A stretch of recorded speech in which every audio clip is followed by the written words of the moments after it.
Carbon is widely distributed in nature and is present in various forms in air, water and on land.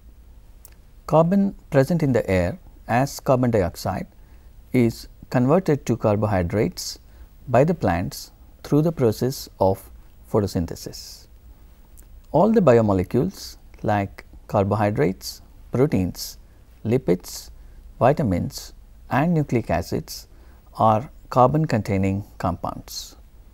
The conversion of inorganic form of carbon to the organic form through the process of photosynthesis is the primary reaction that supports life on this earth. The non-photosynthetic organisms like animals are dependent on plants for their requirement of carbon to carry out their own metabolism. Carbon is released to the atmosphere by the process of respiration by the living organisms. Organic carbon comes out of the living systems in the form of wastes and dead tissues. This organic carbon in the soil is degraded by the microorganisms and released as carbon dioxide and methane to the atmosphere. Carbon dioxide from the atmosphere is also dissolved by the oceans and converted to bicarbonates and carbonates. Some of the marine animals combine calcium with carbonates to form their own outer coverings like shells. Organic carbon is also converted to hydrocarbons like petroleum and natural gas over a long period of time deep below the earth. Carbon is also part of non-living matters like rocks, graphite, coal, diamond, etc. The conversion of carbon from one form to the other by natural, chemical and biological reactions constitutes carbon cycle.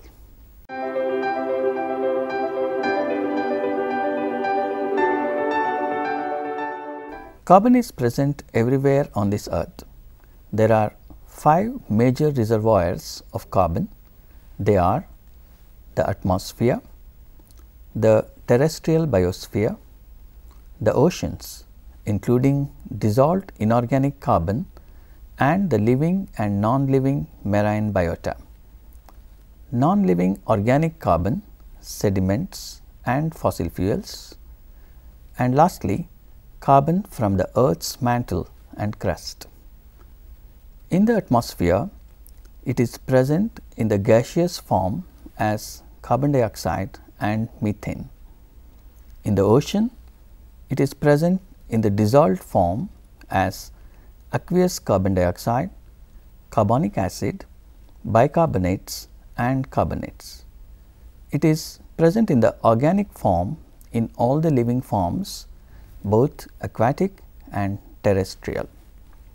In the non-living form on the land, it is present in rocks, graphite, coal, diamond, etc. Deep in the earth, it is present in fossil fuels as petroleum products and natural gas. Carbon present in the atmosphere is least in terms of quantity and it is about 748 gigatons. The level of carbon dioxide in the atmosphere was nearly constant at 280 parts per million between the year 1000 and 1800 AD. But in the last 200 years, it has started rising continuously and has presently reached 400 parts per million. This rise in carbon dioxide coincides with industrial revolution, extensive production of thermal electricity and extensive use of transportation fuel by humans. The atmospheric carbon dioxide is the major greenhouse gas contributing to rise in surface temperature of the earth, referred to as global warming. The changes in the concentration of carbon dioxide in the earth's atmosphere are plotted in a graph referred to as Killing curve. Charles David Killing started these measurements in 1958 at the Mauna Loa Observatory in Hawaii.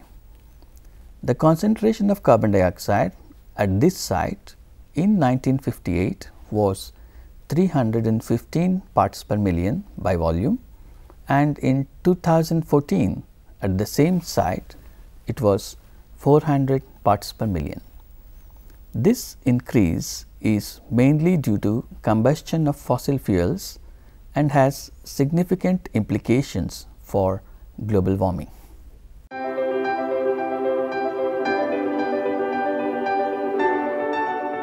Carbon is maximally distributed in the ocean in the dissolved inorganic form. This is about 38,000 gigatons. Carbon dioxide is soluble in water and forms several ionic and non-ionic species, collectively known as dissolved inorganic carbon. These are dissolved free carbon dioxide, carbonic acid, bicarbonate and carbonate. The carbon from the atmosphere is pumped into the ocean in this manner, and the process is also known as solubility pump.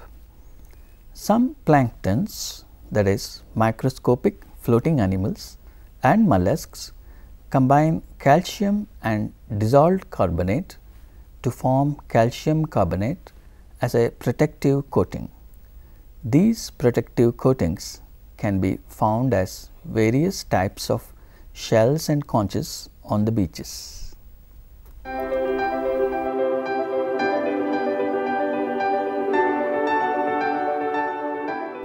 The phytoplankton, that is the floating plants on the sea surface, chiefly microscopic, on the surface of the ocean where sunlight is available, fix carbon through the process of photosynthesis and convert atmospheric carbon dioxide to carbohydrates, proteins and lipids.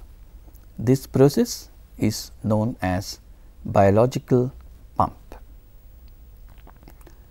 Photosynthesis by terrestrial plants is another natural sink for carbon dioxide. Forests absorb between 10 to 20 tons of carbon dioxide per hectare each year. Forest plants convert carbon dioxide into starch, cellulose, lignin and wooden biomass through photosynthesis. The primary enzymes which help the phytoplankton and terrestrial plants absorb carbon dioxide are ribulose biphosphate carboxylase, phosphoenol pyruvate carboxylase, phosphoenol carboxykinase and pyruvate carboxylase. Most of the land on the earth is located in the northern hemisphere, and hence the world's land vegetation is also maximally located here. The level of carbon dioxide in the atmosphere shows seasonal changes on the earth. During the northern spring and summer, when the new plants grow, they take out carbon dioxide and lower the concentration in the atmosphere. The level reaches a minimum in September and then rises again in the northern fall and winter when the leaves dry off and decay. The Killing curve shows a cyclic variation of about 5 parts per million in each year, corresponding to these seasonal changes. Carbon enters the ecological food web, that is, the connected network of producers and consumers through the process of photosynthesis. Plants store the food in the form of carbohydrates, proteins and lipids after synthesizing them from carbon dioxide and use the stored food for growth and reproduction. Plants are the primary producers of food. Animals, incapable of making their own food, consume plants for obtaining carbon for their metabolism, growth and reproduction. Carnivores cannot consume plants and obtain their carbon by consuming other animals.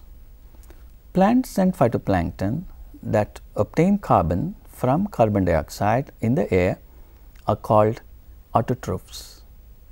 Organisms that receive carbon by consuming other organisms are referred to as heterotrophs. Living organisms release carbon dioxide directly to the atmosphere by oxidizing the carbohydrates through the process of respiration.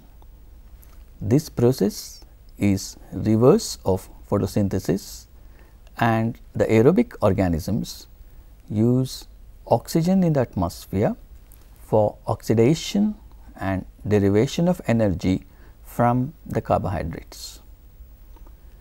Some of the microorganisms are anaerobic and do not use oxygen for the oxidation of carbohydrates. Methanogens produce methane instead of carbon dioxide from carbohydrates. Organic carbon is deposited in the soil in the form of plant and animal wastes and dead tissues. This organic carbon can be broadly grouped as compounds susceptible for microbial attack and compounds resistant to microbial attack. Carbohydrates and proteins are susceptible to microbial attack, whereas lignin, fat and resins are resistant. The aerobic and anaerobic bacteria in the soil and the fungi produce extracellular enzymes like cellulase, amylase, beta glucosidase and protease to degrade complex polysaccharides and proteins to simple carbohydrates and amino acids.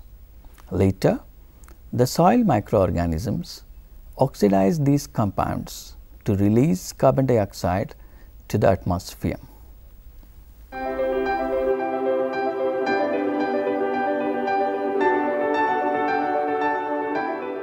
Soil respiration refers to the production of carbon dioxide when soil organisms respire.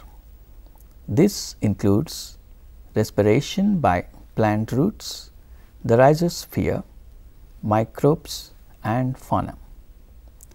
Root respiration accounts for approximately half of soil respiration. Root biomass and specific root respiration rates determine the amount of carbon dioxide produced. The rhizosphere is a zone immediately next to the root surface with its neighboring soil. This zone is rich in root exudates, that is, the substances released from the roots. These exudates include sugars, amino acids, vitamins, long chain carbohydrates, enzymes and lysates, which are released when root cells break. Approximately 20% of carbon acquired by photosynthesis is released into the soil as root exudates. These exudates are decomposed primarily by bacteria, and there is a close interaction between microorganisms and the plant in the rhizosphere. The root infecting fungi mycorrhizae increases the surface area of the plant root and allow the root to absorb greater amount of soil nutrients necessary for plant growth. The fungi respires the sugars received from the plant and contributes to soil respiration. Soil animals graze on bacteria and fungi as well as ingest and break up litter to increase soil respiration. Microfauna are the smallest soil animals and include nematodes and mites. Mesofauna are 0.1 to 2 millimeter in length and ingest litter. Macrofauna are 2 to 20 millimeter in length, such as earthworms and termite, which fragment litter, exposing greater surface area to microbial attack.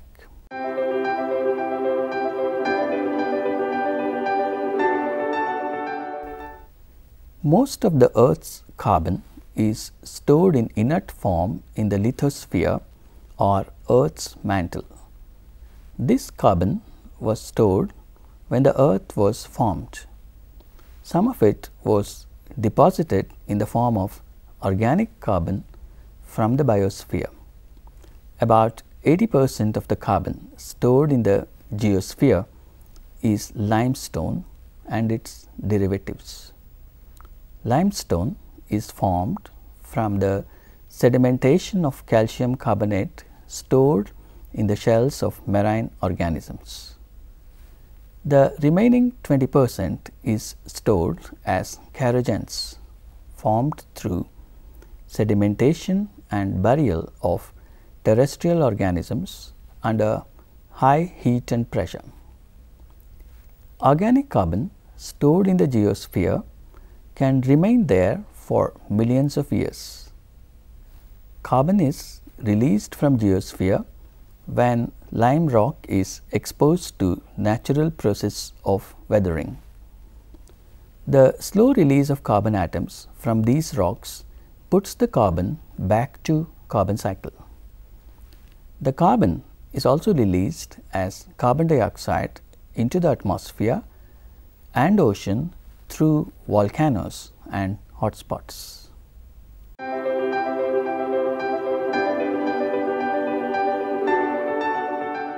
Fossil fuels are formed from the fossilized remains of dead plants by exposure to heat and pressure in the Earth's crust over millions of years.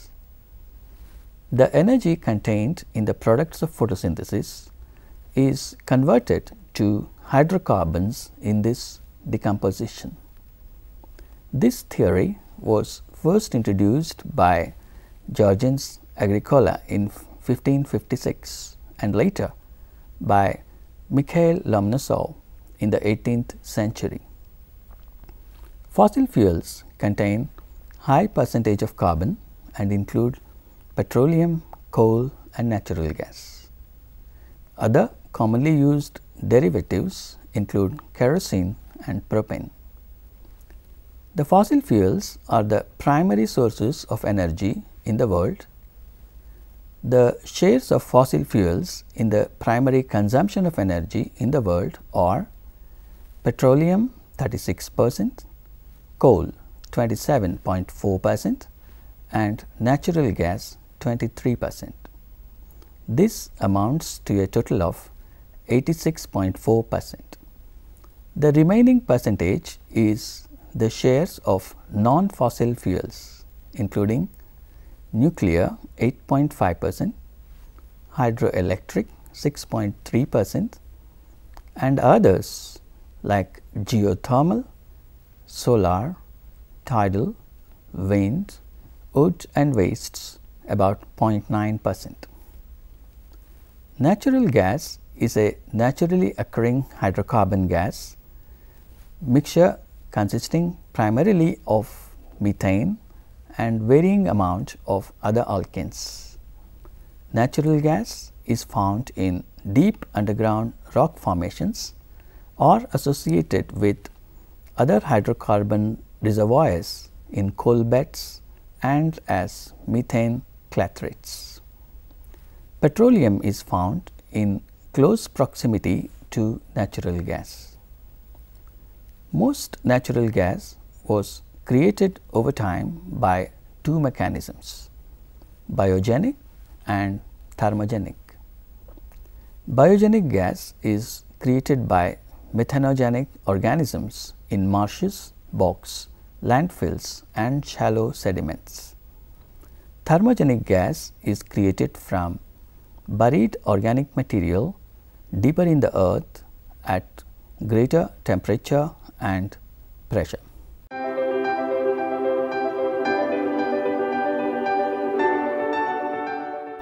Carbon dioxide is the major greenhouse gas in the atmosphere that is responsible for almost 50% of the increase in the surface temperature of the earth. Nature regulates the level of carbon dioxide through chemical and biological processes of carbon cycle. The removal of carbon dioxide from the atmosphere and its conversion to other chemical compounds is known as carbon sequestration. The reservoir in which the carbon containing chemical compounds are stored for an indefinite period is known as carbon sink. The maximum amount of carbon is stored in the ocean through solubility pump and biological pump. Photosynthesis by terrestrial plants is another natural sink for carbon dioxide. Over millions of years, the products of photosynthesis has been stored and converted to hydrocarbons deep in the earth. Disturbance due to human intervention in the natural carbon cycle has resulted in an increase in the concentration of carbon dioxide, particularly in the last 200 years. The two major reasons for the rise in carbon dioxide are conversion of fossil fuels to carbon dioxide by burning them for generation of electricity, transport, industrial production, domestic use, etc., and deforestation to accommodate the growing population and expansion of agricultural fields. International laws have been formulated to regulate the emission of carbon, and several projects on alternative energy sources are being worked out.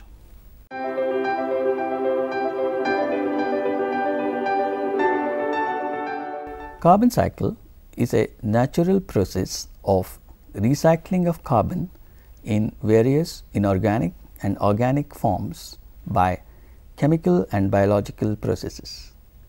Carbon cycle has assumed a great environmental importance owing to the contribution of carbon dioxide in the atmosphere to global warming. The future researchers will be focused on the regulation of carbon emission and regulation of carbon cycle, which is vital for maintaining the global temperature.